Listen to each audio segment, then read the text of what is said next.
Hello everyone, स्वागत है आप सबका learning with Gautam YouTube channel में। तो आज के इस वीडियो में हम करने वाले हैं क्लास 12th हिस्ट्री के यानी कि इतिहास के most important objective question answer को, जो कि आपके आने वाले एग्जाम के लिए काफ़ी ज़्यादा इंपॉर्टेंट प्रश्न रहने वाला है। तो आप लोग वीडियो को अच्छे से ध्यानपूर्वक और लास्ट तक जरूर देखिएगा। तो चलिए शुरू कर लेते हैं फर्स्ट क्वेश्चन से। और पहला क्वेश्चन है हमारा, रामकृष्ण मिशन की स्थापना किसने किया था? तो विवेकानंद जो थे, स्वामी विवेकानंद, इनके द्वारा ही रामकृष्ण मिशन की स्थापना की गई थी। ऑप्शन नंबर ए हो जाएगा विवेकानंद। अगला क्वेश्चन है, वहाबी आंदोलन का मुख्य केंद्र कहाँ पे था? तो वहाबी आंदोलन जो हुआ था इसका मुख्य केंद्र पटना में था। और ये जो वहाबी आंदोलन था इसकी शुरुआत 1830 में ही हो गई थी और धीरे धीरे थोड़ा थोड़ा करके ये जो आंदोलन था ये 1857 तक चला था और 1857 की क्रांति के साथ भी ये आंदोलन समाप्त हो गया था। अगला क्वेश्चन है हमारा, महाराष्ट्र का सुकारत किसे कहा जाता है? तो महाराष्ट्र का जो सुकारत है ये महादेव गोविंद रनाडे को कहा जाता है। याद रखिएगा, इंपॉर्टेंट क्वेश्चन है कि महाराष्ट्र का सुकारत किसे कहा जाता है? तो महादेव गोविंद रनाडे को। ऑप्शन नंबर डी हो जाएगा। अगला क्वेश्चन है, अलीगढ़ मुस्लिम विश्वविद्यालय की स्थापना किसने की थी? अलीगढ़ मुस्लिम विश्वविद्यालय जो है इसकी स्थापना किसके द्वारा किया गया था? तो सैयद अहमद खां के द्वारा। सैयद अहमद खां के द्वारा अलीगढ़ मुस्लिम विश्वविद्यालय की स्थापना की गई थी। ऑप्शन नंबर ए हो जाएगा।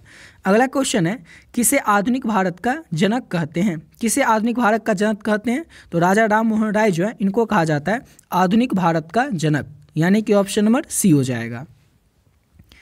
अगला क्वेश्चन है, कन्याकुमारी रॉक मेमोरियल निम्नलिखित में से, यानी कि जो चार ऑप्शन दिया हुआ इसमें से किसके लिए समर्पित है? तो कन्याकुमारी का जो रॉक मेमोरियल है ना, ये किसके लिए समर्पित है? तो ये स्वामी विवेकानंद के लिए समर्पित है कन्याकुमारी का rock memorial. Option number C हो जाएगा।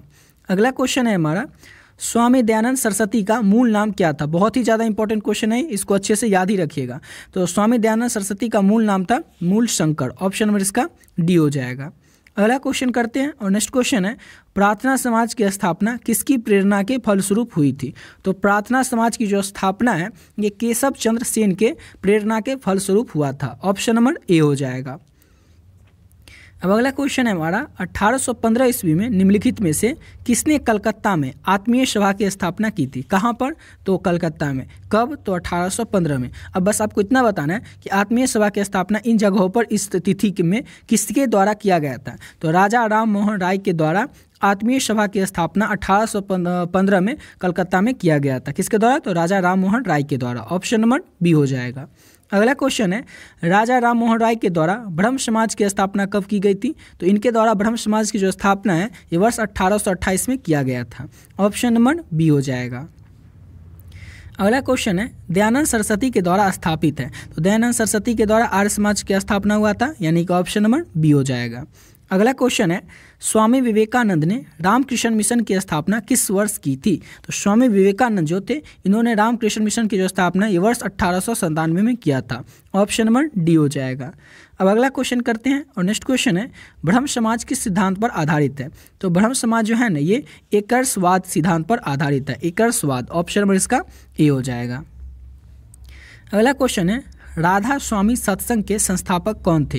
तो शिव दयाल साहब जो थे ये राधा स्वामी सत्संग के संस्थापक थे, यानी कि ऑप्शन नंबर बी हो जाएगा। और अगला क्वेश्चन करने से पहले आपको बताना चाहेंगे कि अगर अभी तक आप लोग इंपॉर्टेंट जो गेस्ट क्वेश्चन का पीडीएफ है हिस्ट्री का नहीं लिए तो आप लोग कैसे ले सकते हैं? जो भी बच्चे इसका पीडीएफ ऑलरेडी पहले से ले चुके हैं, रखे हुए हैं, पढ़ रहे हैं उसको, तो आप लोग वीडियो को थोड़ा स्किप करके थोड़ा आगे से देख लीजिएगा। समझ गए? जो लोग अभी तक इस पीडीएफ को नहीं लिए उनको जल्दी से बता दें कि आपको इसमें आपको क्या क्या मिलेगा और इसको आप कैसे ले सकते हैं। तो पहले तो ये समझ लीजिए आपको क्या क्या इसमें मिलेगा। तो आपके पहले ये याद रखना आपको जरूरी है कि हिस्ट्री में आपके टोटल 15 चैप्टर आपको पढ़ना है। 15 चैप्टर में जितने भी ऑब्जेक्टिव क्वेश्चन है इंपॉर्टेंट और सब्जेक्टिव क्वेश्चन है इंपॉर्टेंट, सारा का सारा आप लोगों को इस पीडीएफ में मिल जाएगा। जैसे हिस्ट्री में 15 चैप्टर के जो भी चैप्टर है, हर एक चैप्टर का chapter wise important objective question और chapter wise important subjective question जो है इस पीडीएफ में ऐड किया गया है। और तीसरा जो इसका पीडीएफ है उसमें आपको मिल जाएगा PYQ, यानी पिछले 14-15 साल में, 14 से 15 साल में जो भी क्वेश्चन आपके एग्जाम में पूछा गया है हिस्ट्री के ऑब्जेक्टिव क्वेश्चन, वो सारा का सारा प्रश्न आप लोगों को एक ही पीडीएफ में आंसर के साथ मिल जाएगा। और इतना सब कुछ जो आपको मिल रहा है ये केवल और केवल 20 रुपीज़, यानी कि 20 रुपये में ही मिल रहा है। इतना कम इसीलिए रखें ताकि हर एक स्टूडेंट, हर एक बच्चा जो इस पीडीएफ को ले सकेगा, अफोर्ड कर सकेगा और अपने आने वाले एग्जाम की तैयारी बढ़िया तरीके से कर पाएगा। आपको लेना कैसे है? तो ये नंबर है 7903820891। इस नंबर पर आपको क्या करना है? केवल और केवल 20 रुपये पे कर देना है और उसका स्क्रीनशॉट लेकर के इसी नंबर से जो व्हाट्सएप है उस व्हाट्सएप पर भेज देना है। और भेजने के बाद स्क्रीनशॉट आपको बस एक मैसेज करना है हिस्ट्री, जिससे कि ये पता चल जाए कि आपको हिस्ट्री का PDF चाहिए। जैसे आप पे करके इस नंबर पर 20 रुपये आप स्क्रीनशॉट भेजेंगे, इसी नंबर से जो व्हाट्सएप है उस पर नाम बताएंगे सब्जेक्ट का हिस्ट्री, आपको जो PDF है वो तुरंत मिल जाएगा। और इसमें जितना क्वेश्चन है ऑब्जेक्टिव और सब्जेक्टिव दोनों, अगर आप लोग अच्छे से कर लेते हैं तो आपके एग्जाम में एक भी प्रश्न आपसे छूटने वाला नहीं है। जो भी प्रश्न आएगा उसका 99% क्वेश्चन आप लोगों को इसी PDF से देखने को मिल जाएगा। क्यों? क्योंकि आपके एग्जाम में क्वेश्चन कहीं से भी आएगा तो हिस्ट्री के बुक से ही आएगा। हिस्ट्री में टोटल है 15 चैप्टर। अब 15 चैप्टर का ऑब्जेक्टिव और सब्जेक्टिव जो भी इंपॉर्टेंट है वो तो इस PDF में ऐड कर दिया गया। यानी कि अगर आप लोग इस PDF में जितने क्वेश्चन है ऑब्जेक्टिव और सब्जेक्टिव सारा कुछ को अगर अच्छे तरीके से कर लेते हैं तो आपसे एग्जाम में एक भी प्रश्न छूटने वाला नहीं है। आप लोग एग्जाम में जा करके सारे प्रश्न को बना करके ही आएंगे। तो जो भी बच्चे इस PDF को नहीं लिए इसको जरूर ले लीजिएगा और इसको लेकर के आप लोग बहुत ही कम समय में और बहुत ही बढ़िया तरीके से अपने एग्जाम की तैयारी कर सकते हैं। अब आते हैं अपने अगले क्वेश्चन पे। तो अगला क्वेश्चन है हमारा और बहुत ही ज़्यादा इंपॉर्टेंट क्वेश्चन है ये कि वेदों की ओर लौट चलो। ये जो नारा है ये नारा किसने दिया था? ये क्वेश्चन कई बार पूछा भी जा चुका है। तो दयानंद सरस्वती के द्वारा वेदों की ओर लौट चलो ये नारा दिया गया था। किसके द्वारा? तो दयानंद सरस्वती के द्वारा।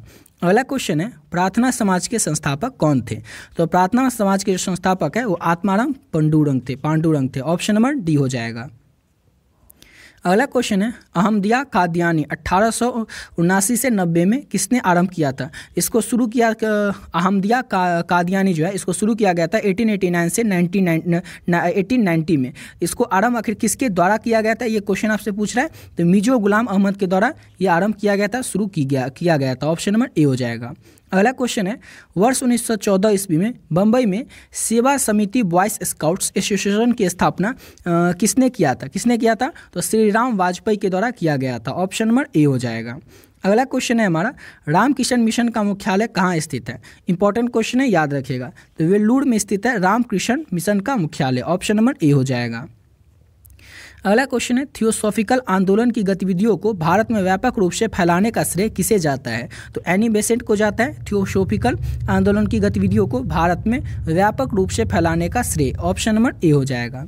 अगला क्वेश्चन है हमारा एनी बेसेंट भारतीय राष्ट्रीय कांग्रेस के अध्यक्ष कब बनी थी? इंपॉर्टेंट क्वेश्चन है, याद रखिएगा। तो 1917 में बनी थी। कब बनी थी? तो 1917 में। ऑप्शन डी हो जाएगा।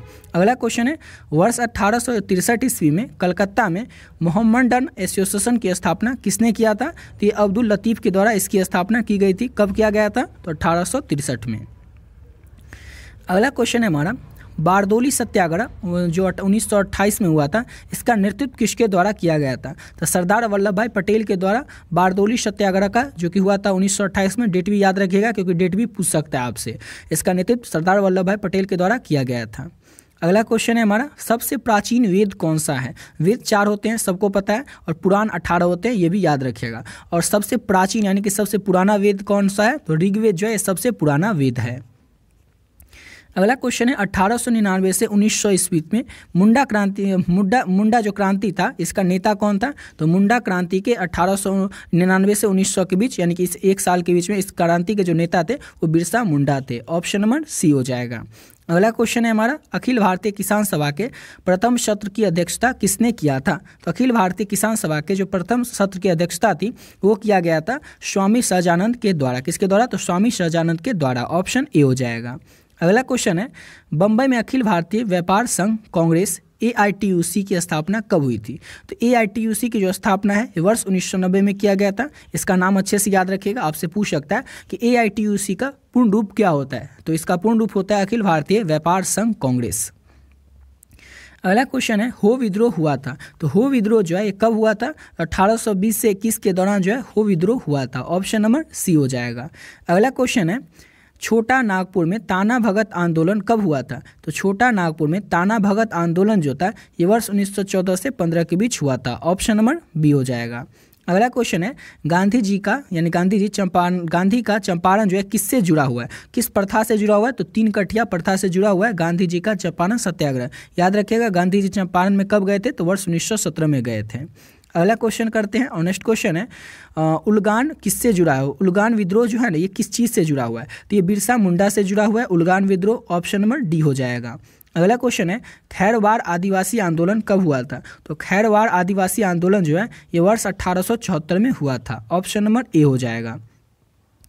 अगला क्वेश्चन है हमारा, मोपाला आंदोलन जो कि 1921 में हुआ था, 1921 में हुआ था, ये हुआ कहाँ पर था? तो मालाबार में हुआ था। इंपॉर्टेंट क्वेश्चन है, याद रखिएगा। मोपाला आंदोलन हुआ कब था? तो 1921 में हुआ था। और ये हुआ कहाँ पर था? तो मालाबार में हुआ था। अगला क्वेश्चन है, पागलपंथी विद्रोह वस्तुतः एक विद्रोह था, तो ये किस जनजाति का विद्रोह था? पागलपंथी विद्रोह। तो याद रखिएगा, गोंडों का विद्रोह था पागलपंथी विद्रोह। ऑप्शन नंबर बी हो जाएगा। अगला क्वेश्चन है, आधुनिक युग का मनु किसे कहा जाता है? तो आधुनिक युग का जो मनु है ये BR अम्बेडकर को, यानी कि भीमराव अम्बेडकर को कहा जाता है। किसको कहा जाता है? तो भीमराव अम्बेडकर को। अगला क्वेश्चन है, सितंबर 1932 में पूना समझौता यानी कि पूना पैक्ट महात्मा गांधी और किन के बीच हुआ था? काफ़ी ज़्यादा इंपॉर्टेंट क्वेश्चन है, क्योंकि सेम प्रश्न आपसे लघु उत्तरीय में भी पूछा जा सकता है कि पूना पैक्ट में आखिर हुआ क्या था और ये किसके बीच हुआ था। तो पहले तो आपको इतना बस याद रखना ऑब्जेक्टिव के लिए कि पूना पैक्ट जो है ये हुआ था 1932 में, डेट भी याद रखिएगा। और किसके बीच हुआ था? तो महात्मा गांधी और भीमराव अम्बेडकर के बीच हुआ था। अगला क्वेश्चन है हमारा, अखिल भारतीय किसान सभा का गठन कब और कहाँ हुआ था? तो अखिल भारतीय किसान सभा का जो गठन है ये वर्ष 1936 में हुआ था और हुआ था लखनऊ में। कहाँ पर हुआ था? तो लखनऊ में हुआ था। ऑप्शन नंबर ए हो जाएगा। अगला क्वेश्चन है, मोपाला विद्रोह के नेता था, यानी कि मोपाला विद्रोह के नेता कौन थे? तो मुसलियर जो थे ये मोपाला विद्रोह के नेता थे, यानी कि ऑप्शन नंबर ए हो जाएगा। अगला क्वेश्चन करते हैं और नेक्स्ट क्वेश्चन है, गुजरात के बारडोली सत्याग्रह का नेतृत्व किसके द्वारा किया गया था? तो ये तो आपको बता ही चुके हैं कि, लेकिन उसमें अगर आप जैसे ऊपर जो बताया तो उसमें सिर्फ सरदार वल्लभ भाई पटेल ऑप्शन में था, लेकिन यहाँ पर महात्मा गांधी भी है, इसलिए ऑप्शन हो जाएगा इसका सी। ए और बी दोनों, महात्मा गांधी और सरदार वल्लभ भाई पटेल, इन दोनों के नेतृत्व में ही गुजरात में बारडोली सत्याग्रह वर्ष 1928 में हुआ था। ऑप्शन नंबर सी हो जाएगा। और अगला क्वेश्चन है, तेलंगाना आंदोलन का नेतृत्व किसने किया था? तो ये नेतृत्व किया गया था डोडी कुमरैया के द्वारा और सुंदरैया, यानी दोनों के द्वारा। ऑप्शन नंबर सी हो जाएगा। ए और बी दोनों, इन दोनों के द्वारा तेलंगाना आंदोलन का नेतृत्व किया गया था। ऑप्शन नंबर सी हो जाएगा। इसी के साथ वीडियो पे कंप्लीट करते हैं। आशा करता हूँ आप लोग को वीडियो अच्छा लगा होगा। और ऊपर जो PDF आपको हिस्ट्री का बताए हैं, जो भी बच्चे अभी तक उस PDF को नहीं लिए उसको जरूर ले लीजिएगा। उसमें जितने भी क्वेश्चन है ऑब्जेक्टिव और सब्जेक्टिव, सबको अगर आप लोग अच्छे तरीके से समझ लेते हैं, याद कर लेते हैं, तो आपसे एग्जाम में एक भी प्रश्न छूटने वाला नहीं है। क्योंकि आपको बताइए, एग्जाम में कहीं से भी क्वेश्चन आएगा तो आएगा तो बुक से ही ना, बुक के किसी चैप्टर से ही ना। और जितने भी चैप्टर हैं, हर एक चैप्टर का जो भी इंपॉर्टेंट ऑब्जेक्टिव है और सब्जेक्टिव है, सारा कुछ इस PDF में ऐड कर दिया गया है। तो आप भी चाहें तो आप भी उस PDF को ले सकते हैं और उसको पढ़ करके आप लोग बहुत ही कम समय में अपने एग्जाम की तैयारी कर सकते हैं। तो मिलते हैं नेक्स्ट वीडियो में नए वीडियो के साथ।